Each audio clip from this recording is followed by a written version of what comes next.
Hello and welcome to Prime Business. My name is Emma Davis. A look at our stories. Economist Dr. Patrick Isuming has urged government to negotiate for fair terms with the official creditor committee. Ghana is struggling to get the buy-in of China to consent to the debt restructuring for onward disbursements of the second tranche of the IMF facility of $600 million.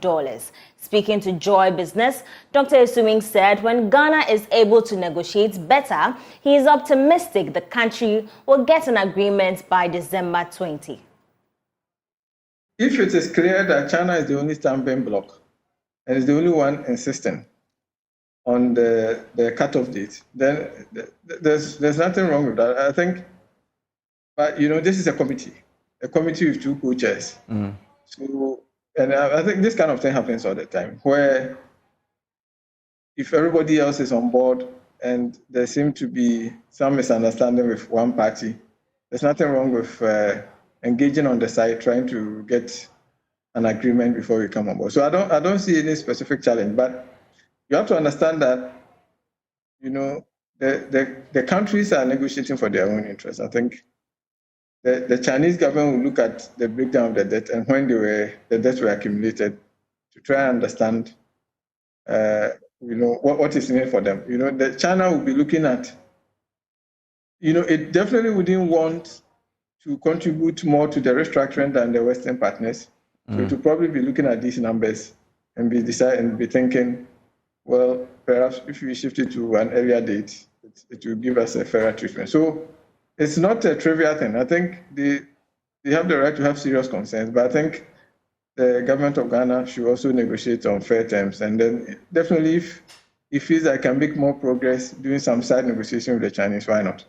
Less optimistic today than I was maybe 2 weeks ago. I think the challenge is that, we on our side, we keep announcing, the finance minister keeps putting out dates, but it doesn't control those dates. I mean, you can't control, you don't force the negotiations. So maybe we should do our discussions on the quiet, and when we are ready to announce something, we announce. Meanwhile, the International Monetary Fund has maintained that Ghana's economy is showing signs of stability, while the $3 billion extended credit facility program is bearing fruit. It follows warnings that it will take years for the economy to stabilize. This is despite the marginal improvements in the macroeconomic numbers in recent times. Julie Kozak is Director of Communications at the IMF, speaking from Washington, D.C., USA. So just a quick update on Ghana. The authorities' strong policy and reform commitment under the three-year, $3 billion program with the IMF is starting to bear fruit. There are signs of economic stabilization. Growth in 2023 has proven more resilient than initially envisaged. Inflation has come down, and the fiscal and external positions have improved. Moreover, exchange rate volatility has declined. On October 6, 2023, our IMF team reached a staff-level agreement on the first review under the program. And once this review is completed by the board, Ghana would have access to $600 million in financing.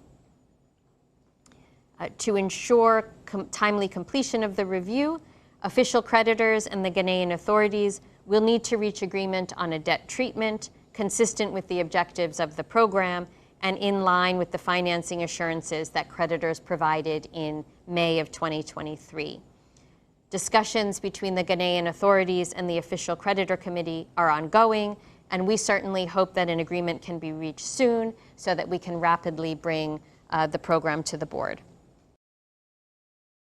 Away from the fiscals, life in a mining community can be very difficult for members who aren't directly employed by the mining operations. However, in the heart of Ghana, some oil palm farmers with support from the Golden Star Wasa Limited are sowing the seeds of change. My colleague Samuel Kujo Brace of our Agric Desk traveled to Ateku to meet the farmers and has come through with this report. Farming is one surest way for poverty alleviation on a continent like Africa. Research indicates that agricultural productivity growth reduces poverty through many channels. In Wassa East, farmers are using oil palm to improve their livelihoods. Today, I'm traveling to meet some of these farmers. I meet Opening SM Kofi, a retired educationist living here in Ateku, a mining community in the Wassa East district of the Western region. He says farmers in the area have been lucky to have been enrolled on a project, the Golden Star Oil Palm Plantation, GSOP.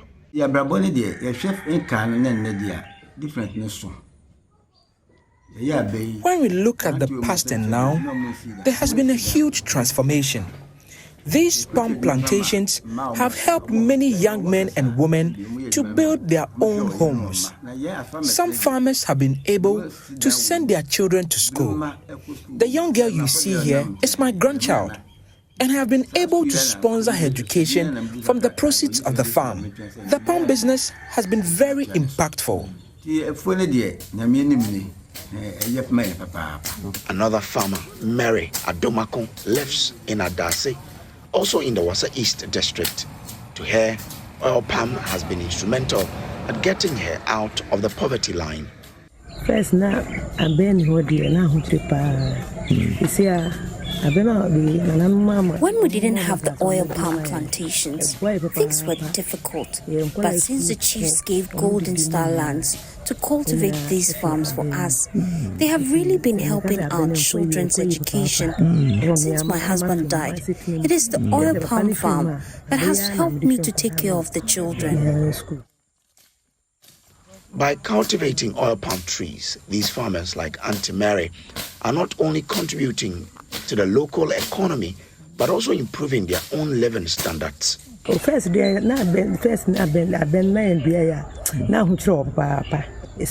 were really difficult when we didn't have the farm. We didn't have money to buy food and other things we needed. The children and I could only manage to eat just once a day. Things were hard. But now I eat 2 times a day, and the kids eat 3 times a day. If I say things are difficult for us now, I would be telling a lie. Auntie Mary says some more people now want to give their land out to Golden Star to cultivate for them. I was having a chat with someone, and he said if GSOPP will allow it, he will give them his land for them to cultivate for him, because he has a friend who is on the project and knows how much he gets each month. The oil palm plantation not only offers sustainable employment in these communities, but also a sense of ownership for the community members. Peter Adai is a GSOP operations manager. Golden Star is committed to giving back to the communities in which it operates. So in 2006, they decided to set up GSOP, that's Golden Star Oil Palm Plantations, as part of their corporate social responsibility. And the objective of GSOP is to create employment. That's the key objective, to create employment in the mining communities and ultimately bring economic development in the catchment communities, so that, one day if the mining activities are over, there will still be an economic activities, in the communities for the locals to benefit, yes. He says the Golden Star Wassa Limited through GSOP is also healing Galamsey devastated lands in the area. Of illegal mining areas, as you know, the illegal, how they disturb the lands. Some areas outside our catchment, our concession, that we've backfilled, that we are converting all these areas into plantation. And all these are benefiting the communities. They are getting their employment, and when the income starts, the revenue start coming, they are all going to benefit the communities. Opening SM Kofi believes if government can replicate this in other mining communities, Galamsey can be reduced, if not totally eradicated. Galamsey no nyese mrante na omopo ya ahotire ya but so wadwuma so wakasa omoyi omongo Galamsey. Galamseyers are in it not because they love it. It is all because of poverty. The workers in the oil palm farms don't engage in galamsey. None of them receive less than 1,600 cedi a month. So, if they work in such farms, I'm not sure they'll want to engage in galamsey. So when the GSOPP project establishes more farms in several communities, little by little, the galamsey will be reduced in this part of the country. You can meet your debt. So secure job why not do that and then So this is 107 hectares rehabilitation project. Now this space used to be a tailings dam where the mine waste from the Golden Star Wasa Limited was kept. Once it was decommissioned, it has now been transformed into a palm plantation. This is just one of a number of what Golden Star has done. Aside this, they have also transformed 2 galamsey sites into a palm plantation. That is what Golden Star is using to transform lives of the people in this area. For Joy News, Samuel Kojobrace, Ateku, Wasa East, Western Region. And here in Accra, my name is Emma Davis. Still in the sector, there is a looming threat to Ghana's food security and nutrition security attributable to the country's fast depleting soil health. Contemporary farming practices, including inorganic fertilizer application, tillage, and present impact of climate change, continue to threaten biodiversity in soils, affecting soil fertility. This week on Food Chain, Emmanuel Bright-Kweku interacts with experts who are advocating for the uptake of primitive agricultural practices that can boost agricultural production and restore the health of Ghana's soil. Several research conducted by soil experts on the quality of Ghana's soil reveal nearly 40% of the country's soil is degrading. Owing to the higher demand of farm produce against the growing human population, application of inorganic fertilizer became the common practice for a bumper and quicker harvest. But experts say revolutionizing the sector through synthetic farming techniques has rather contributed to depleting soil fertility. Many farmers across the country are recording lower yields. When you grow your crops, maybe at the time that it's supposed to rain, the rain needs to be a minimum. You get much rain. Judith Daite is a maize, pepper and okra farmer in the Volta region. I used to plow half an acre or 1 acre. Then you get like the dry pepper. For the pepper, you get like the number 5 sack. You get like 6 or 8.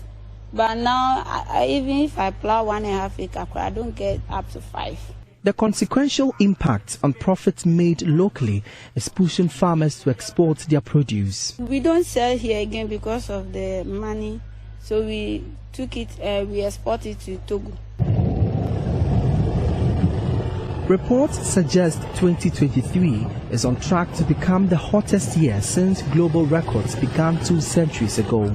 Already, the impact of the changing temperature is negatively affecting the horticultural sector, especially in the northern parts of the country, which experience intense sunshine. Professor Harrison Dapa is a crop scientist. Climate change is affecting most of our horticultural crops. In fact, recently, when we looked at the mango sector, for example, we've seen that there has been increase in the mango weevil and other pest disease on the mangoes, which has affected the export potential of the mangoes and others. Fields are actually flooded and others. With dwindling farming production capacity threatening Ghana's food security, nutrition security is additionally becoming a major concern. Francis Appiah is head of the horticulture department at the Kwame Nkrumah University of Science and Technology. When you are dealing with nutrition security, it goes a little beyond food security. Food security is looking at the quantities you are taking, but nutrition security is looking broadly at intake of food for well-being. So you are not only filling your stomach, you are ensuring that your sanity is intact, your health is intact. And if we are not food secured, we are unlikely to be nutrition secured. Experts in the horticulture sector are advocating the uptake of regenerative agriculture to mitigate climate change and restore healthy soils. Now we should reduce the number of times that we plow. We don't need to till. We don't know tillage or reduce tillage.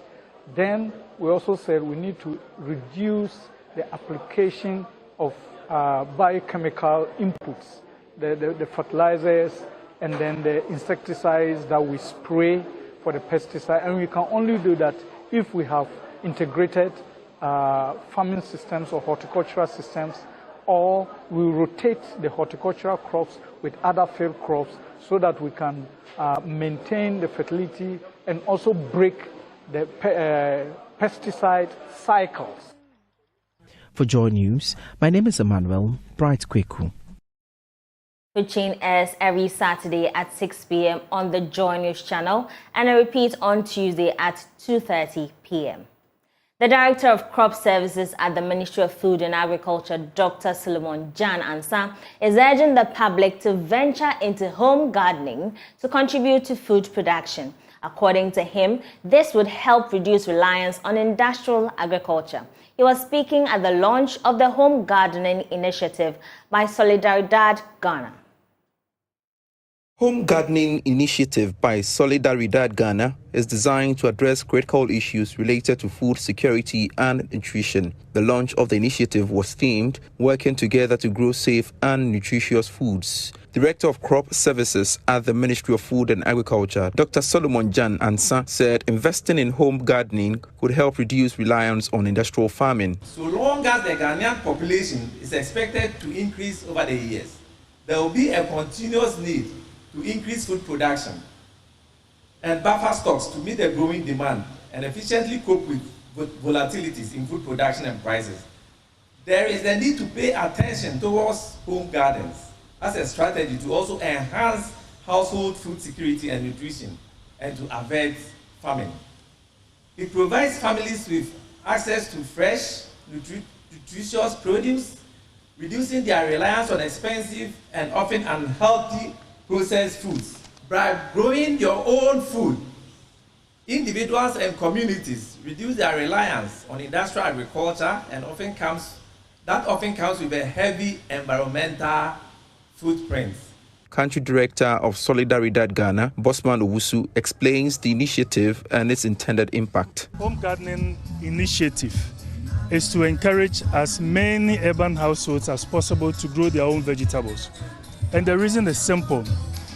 Growing your own vegetables ensures that you produce it to the best of hygienic standards. So you use good quality water to water it, and you guarantee that whatever you are eating is safe. And it also helps you to apply organic manure to support the growth of the vegetables. And what that also means is that you avoid consuming pesticides of high doses, which could also affect your health. Now, apart from these values or benefits from growing your own vegetables, we also know that there are many who grow and actually receive some cash support from that. So they may grow more, and we have people who are willing to buy your excess vegetables. The public was also advised to adopt good agricultural practices to reduce losses. From the agricultural sector, let's go to the market. Traders of furniture at La Paz are lamenting the high cost of manufacturing materials and import duties. Today on the Joy Business Shopping List, my colleague Jesse Aramagbapo finds out the cost of imported and locally manufactured furniture on the market. Here's more. Welcome to the Joy Business Shopping List. This week we are at La Paz, where there's a huge market for both imported and locally manufactured furniture. So if you are looking to buy furniture for your homes, offices, this is the place to be. We'll find out just how much it costs to buy furniture for your space.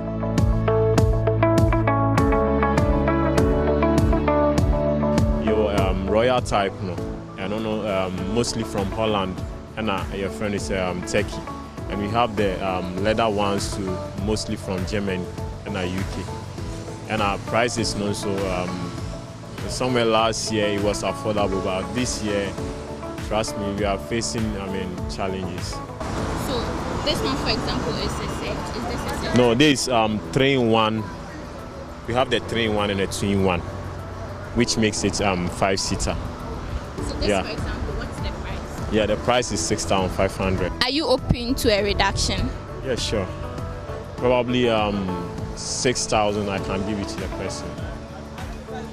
So a few months ago, how much were you selling this? Yeah, well, a few months ago, it was somewhere 4,000. Let's say the 3-in-1 was 2,500, and the 2-in-1 was 1,500. But due to the challenges we are facing this time around, cost of materials and other stuffs, it makes the price goes a bit higher. So this is a material type of sofa. We have this material and something like this, and that one is a suede material, and that one's are the leather types. The next one is different from this. So what's the price of this one? The price of this starts from 7,500, and roughly for set of sofa it should be 7-seater. The price of 7-seater should be 7,000 upwards. That's for 7-seater. But when the prices, we are facing a bit challenges, we reduce it a bit for the person, so that at least will be a bit many on them. You get what I mean? Yeah. So I can see you have some leather types there. How much does that one cost? Yeah, that one is 8,500. That's for the first price, and it comes down to maybe 8,000. Yeah, and the leathers too, we have them in different types. We have the soft leather and we have the hard leather. You understand me? So normally people without AC in their rooms prefer the soft leather. Leather ones, normally we do sell them in sets, which cost 7,000 or 7,500. But recently the prices has gone up to 9,000, 8,500 and 8,000. That's the less amount we can give you. What is the reason why this has gone up? Is it the import duties? Yeah, it's first of all the import duties, and secondly to the price of materials too has gone up. Yeah, so it's all part of it that's made the price gone up. Is there a period where you reduce your prices? Well, I should say somewhere last year, December, yeah, it was okay. We reduced the prices, but this time around, we weren't finding it easy. Because I should say last 3 weeks, we cleared one container, which cost almost 130,000. But I should say somewhere last year, it cost us 100,000. Yeah, so difference of almost 30,000. Sofa no motor ne saying. Sofa ne bia one prices. Yeah, we gina we 5,000. Oh, and I ko nim kakra de mabo no rubber na ye ntoma no. Enso ye 5,000. And I ko akiro no a ye born 9,000 by the ma 8,500. But did na bear 6 months in the sun your ton. Yeah. So wait for example. Difference of room. We 2,500. And the bear in the sun your ton. Maybe to say we must 7,000. And the best 3 months as 6 months in the price now. Near will be to say dining table. Dining table and a course road now say above. Near the 7,000. What's the way 9,000? 9,000 by my 8,500. I set it in now. So a few months ago. And the price is now bear 6 months in there. Price is up to 1 year ago, na 1 year ago, 6,500. We and Toma. So far, we and Toma. And they 5,000. And you say a year ago? Year ago, 4,000. I was in leather. Akoso, we near leather, we and Toma. And Toma and Kosoro. Nay 6,000, nay above 5,000. Yeah, that's it. Do we need a leather no a boy a day? Oh, I was a boy, but Nina Ghana made any foreign. So any important? Any important, we imported. We are Ghana made. Here. Until Obiba now a beside reduction no. Mobile DC. You just in one 8,500. Oh, you bought 9,000. Near baby 8,500. Follow one year never was so. Follow one year also. It be a 9,000. It be a 10,000 crab. It is a 12,000. Sorry, we are 12,000. But following one, a ma see, a man more say, look at Yenya following one more. It's almost a cable de brunia, Kumu, you know, my cabana containers, baby. The container near baby are be a new normal bill. Ubuana Bakwa baby so near ye. Kelapasi, I see, Kabu's the containers here, baby, and a paid Muyi Bako or Soria. And so, apart from no, be a new container bill. Those were some furniture dealers here at La Paz sharing with us the cost of furniture in Ghana at the moment. So if you are looking to buy furniture for your homes, this is the place to be. For Joy Business, Jesse Aram Agbako.